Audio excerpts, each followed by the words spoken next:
جی بہت شکریہ مولانا کمیل مہدوی صاحب۔ ہم نے ان سے آگے یہ پوچھا کہ ذرا ہمیں، چونکہ وہ خانہ کعبہ کے قریب ہی موجود ہیں، وہ مقام کے جس کا منظر دیکھنے کی زندگی میں ایک مرتبہ ہر مسلمان کو خواہش ہوتی ہے، اور جب ایک مرتبہ آ جاتا ہے تو خواہش ہوتی ہے کہ بار بار وہ منظر دیکھے، اور ہم یہ دعا کرتے ہیں سرزمین منا سے کہ اللہ تعالیٰ مجھے اور آپ کو بار بار یہ منظر اپنی زندگیوں میں دکھائے انشاءاللہ۔ یہاں سے دعا کرتے ہیں کہ جن کے والدین یا جن کے کوئی بھی عزیز و اقارب اس دنیا میں نہیں، اللہ تعالیٰ ان ایام کے صدقے میں، ان مقامات کے صدقے میں ان کی بخشش فرمائے انشاءاللہ۔ تو مولانا کمیل مہدی صاحب سے ہم نے گزارش کی کہ وہاں جب وہ خانہ کعبہ کے قریب ہی کھڑے ہیں تو ہمیں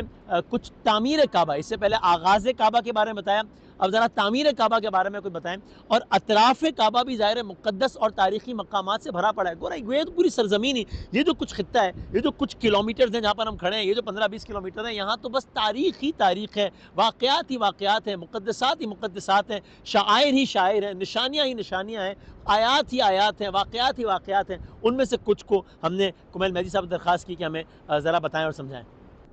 جی، پھر ابراہیم علیہ السلام اپنی زوجہ کو اور حضرت اسماعیل علیہ السلام کو چھوڑ کے چلے گئے، اور دوبارہ وہ فلسطین چلے گئے، اور اس کے بعد جب وہ واپس تشریف لائے تو پھر وہ موقع تھا کہ 13-14 سال بعد آئے تھے، اور پھر آئے، اور آپ سوچئے گا کہ ایک ماں جس نے اپنے بچے کو 14 سال باپ کے بغیر پالا ہو، تو کیا بچے کے دل میں ظاہری طور پر باپ سے کوئی لگاؤ یا محبت ہوگی؟ کیا اس کے دل میں خیال ہوگا کہ میرا باپ تو مجھے چھوڑ کے چلا گیا؟ اور ماں نے بھی شاید پھر ایسی صورتحال میں عام طور پر نہیں ہوتا کہ باپ کی محبت کو بچے کے دل میں ڈالی ہو،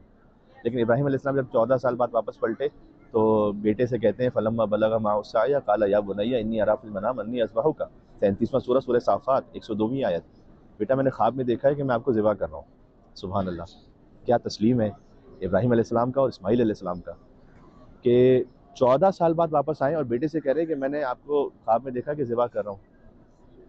حضرت اسماعیل علیہ السلام نے کہا کہ یا وطِ فلما تومر، آپ وہ کر دیجئے جس کا آپ کو اللہ نے حکم دیا ہے، ستجدنی انشاءاللہ من الصابرین، آپ مجھے صبر کرنے والوں میں سے پائیں گے۔ تو ایک پھر یہ واقعہ پیش آیا کہ جب وہ 14 سال بعد واپس پلٹے،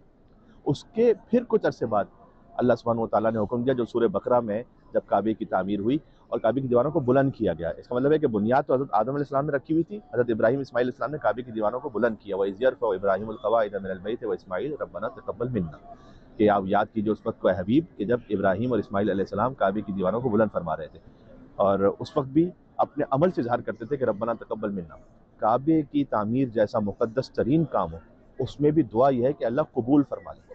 تو حج کا موقع ہو یا کوئی بھی آپ کو اللہ تعالیٰ نیکی اور سعادت نصیب فرمائے کہ آپ کوئی کار خیر کر سکیں، اس میں دعا یہ ہونی چاہیے کہ پروردگار قبول فرما لے، اس لیے کہ اگر قبول نہ ہو تو کتنا بھی ظاہر میں مقدس کام ہو وہ قابل قبول ہی نہیں ہوگا۔ تو کہتے تھے کہ پروردگار قبول فرما لے۔ اور پھر کعبے کے اطراف میں آپ دیکھیں کہ جو مقدس مقامات ہیں ان میں مثلا مقام ابراہیم، اس میں وہ پتھر رکھا ہوا ہے کہ جو جنت سے آیا تھا اور ابراہیم علیہ السلام کے لیے بلند ہوتا جاتا تھا، جس طرح سے وہ کعبے کی دیوار کو